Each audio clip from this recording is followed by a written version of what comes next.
ntima mitoma kwedi tanga kadi nsaba seivo nzambi kamonikanga ko nzambi kalendi kala muntu ko esungula nzambi kalendi kala mukanda dia beto bandombe dia fwezuka ko kansi tata mwanda velela watambudila tuka le 12 septembre 1887 mukulu muka yekuza vwanda yebeto kuntiandhangu kanda dia fwezuka wena yeto kindwani bonso buka yizila ibukana tata manakala kadiyandi inzambi tulombele kwa sedi yetu watutela mana beto bana takuvana kiambote faki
Vika twakubike no moko twavane no tata nzambi Kiambote munkumbwa se ye mwana tata mwanda velela munkumbwa se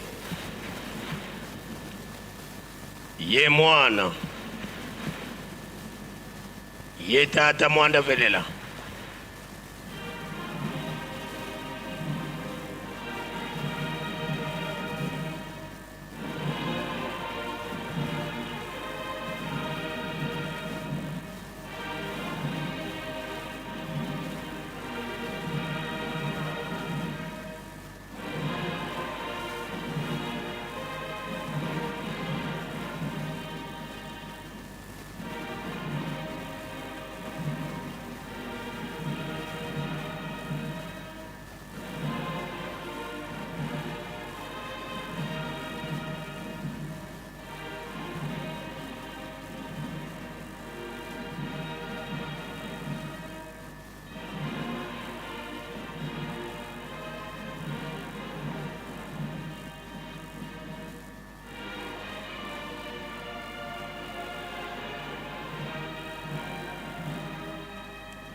ulendele kutuvwana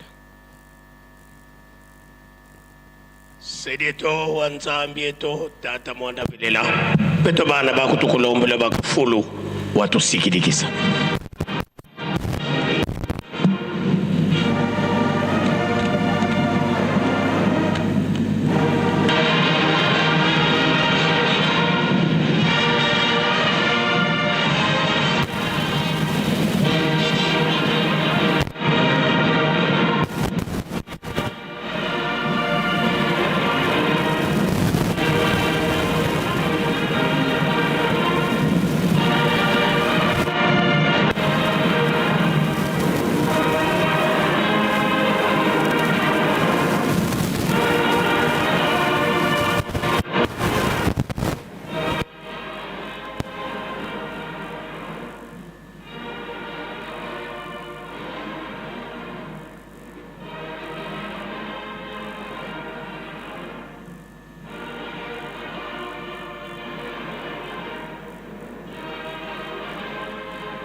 Tusama entsambu za mfumo wetu Yesu Kristo yezola kwa nzambi wa sedito ye untwadi ya mwanda velela bika kalanga yetu tuka kwa yele mvu seye mwane velela. Amen.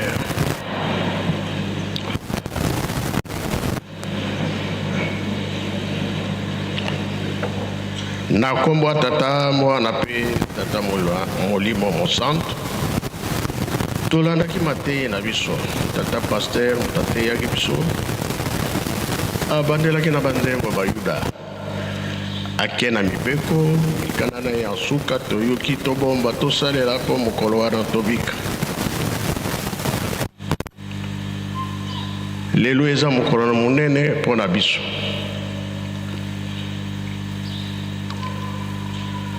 Toyebi tata molimo santo alongaki bapapa mpe balongaki tozosenga mpe biso tolonga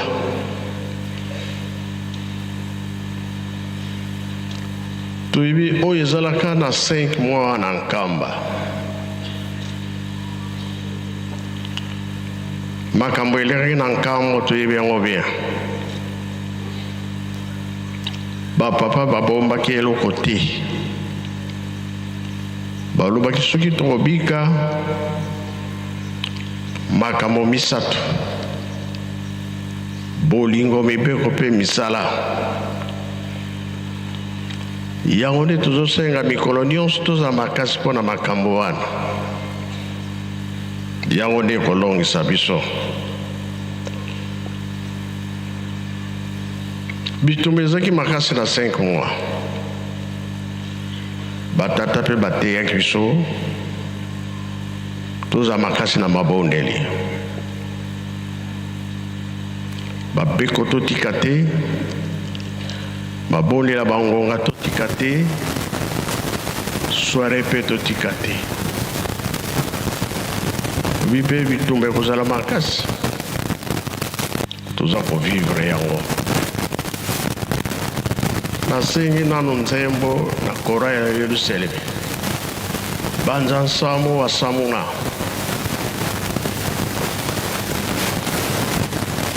soki baza ya koboma te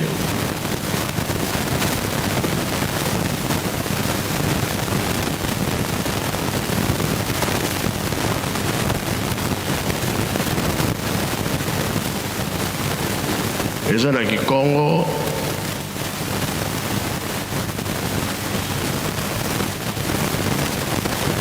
soki papa Saïd azali aya liboso a traduire yango na Lingala.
na kombo ya Tata Mwana Tata Molimo Santo. Sa divinité Papa Simon Kimbangu Kiangani, envoyé spécial ya nkolo na biso Yesu Kristo, na fukami na makolo na yo pe na pesi yo merci ndengo pesi ngai maloba. Nzembo yango ezali ya Kikongo, Yerusalemi ayembi couple moko, ngana koyemba bicouple mibale. Mais na expliquer boye. Banze samu wa samunwa tale vuku byetikuiza munza. Kanisa nsango oyo esakola maki. Tala yiki ezali koya na mokili. Pona kubungisa mameme ya nkolo. Banze samu wa samunwa tale wuku byetikuiza munza. Muna vidi sama meme mase balembi mona nkembo mbanza velela po ba mona nkembo ya mboka ya bule te. Weti wa ye mona talenza bozali koyoka pe komona ndenge mokiliza kutambola. Botalila kaka ngai na kobikisa bino. Bozali komona, bozali koyoka ndenge mokiliza kutambola. Botalila kaka ngai yeyo.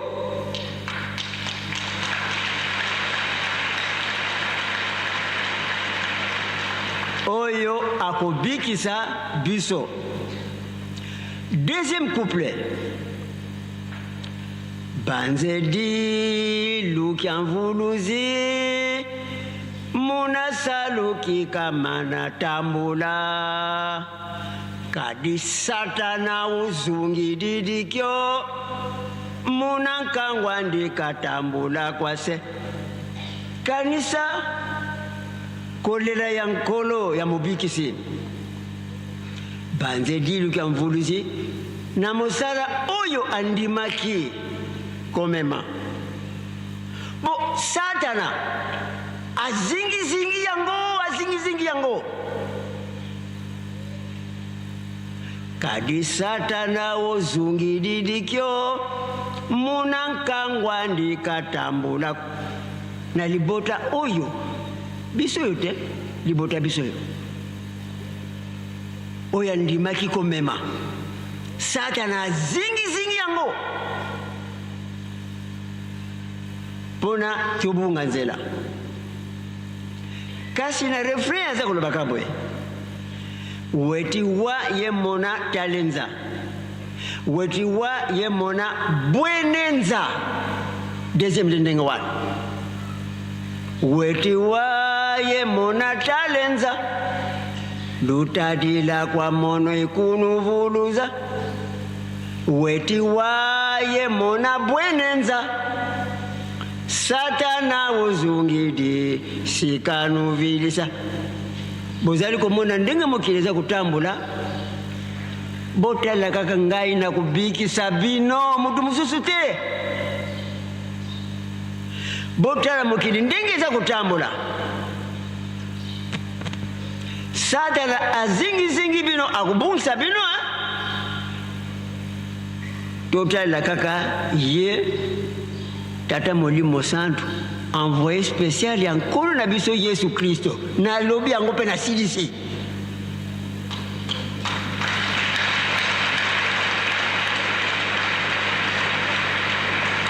Na sisi bona nini?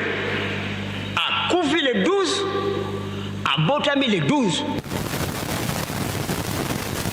Abotami na kombo ya Simon Kimbangu Kiangani te. Abotami na kombo ya Simon Kimbangu. Eza ndenge wana. Oyo babakisi likambo wana malamu te. Sadi mutu eza na pena virus. il faut kosalisa mutu wana. Donc nzembo wana elobi ndenge wana eutaki na likolo. Nzambe nanga tata Molimo Santo envoyé spécial ya nkolo na biso Yesu Kristo yeyo na pesi yo merci na ndengo pesi nga maloba. Merci Papa Saidi. Kende na yo kovanda. Elingi oloba boye. Na 5 mois, papa bateyaki biso. Balakisaki biso makambo ebele. Oyo ezali ke yango nde kobikisa biso.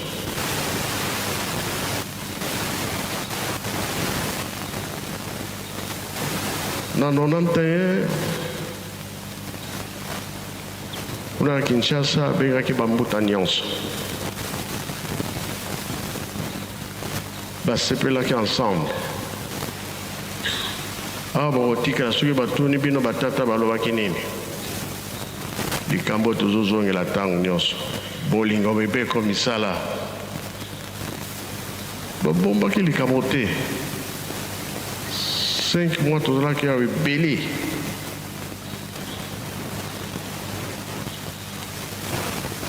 Ye alobi mpe azwi diplôme na ye 30 ans na ye ekoki. Kasi awa bakotikala misala totika te, tomipesa na misala makambo nyonso toteyi bino bobomba bosalela yango. Nzembo bayembi bayeluseli mize ya kala azalaki kolakisa biso makambo ekoyi ya liboso. Sikoyo balobi na suka papa kulu tabandaki soki nakufi bokokundanga wapi. Bapapa bango mibale batalani, papa mfuma baza mfuma longo, papa aza kozala réponse tokosolola yango apres. Kunaki bakendaki kosolola, papa mfuma longo alobi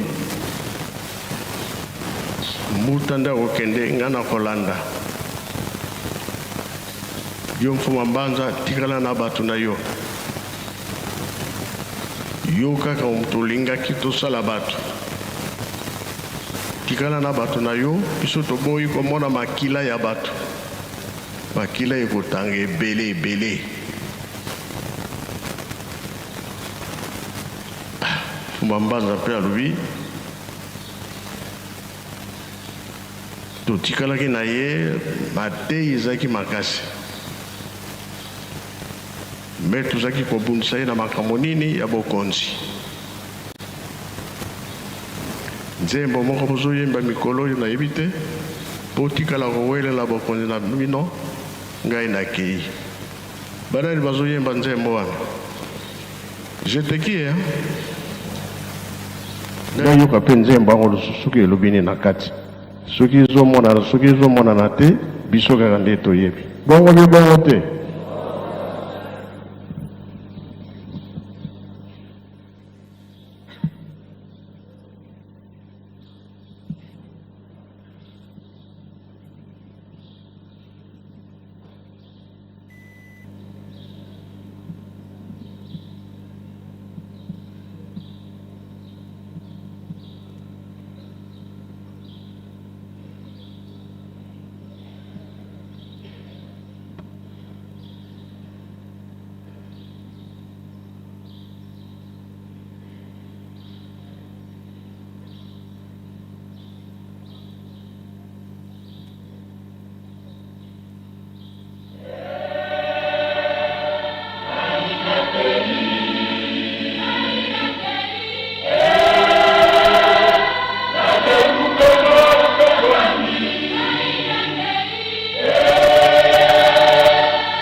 chercher j'étais qui. Tozali kokanisa ba papa. Pona nini nyonso bazali koloba na biso yango ezali komonana. Oyo ezali 4e génération. Ke Nzambe akoningisa mokili.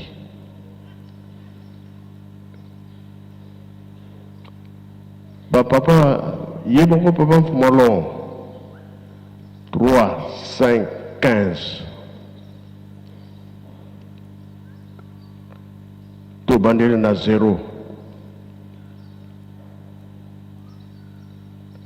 105 ya papa Koulout 2019. États-Unis eninganaki. Pona nino poso muito. 400 ans ya yo mutu muito. 5 ya mfuma Mbanza 2021. Tosalaki nini awana nkambo? Mozole te, pardon.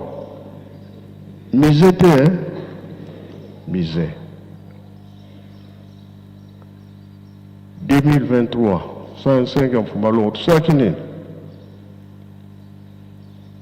Makambo eningani.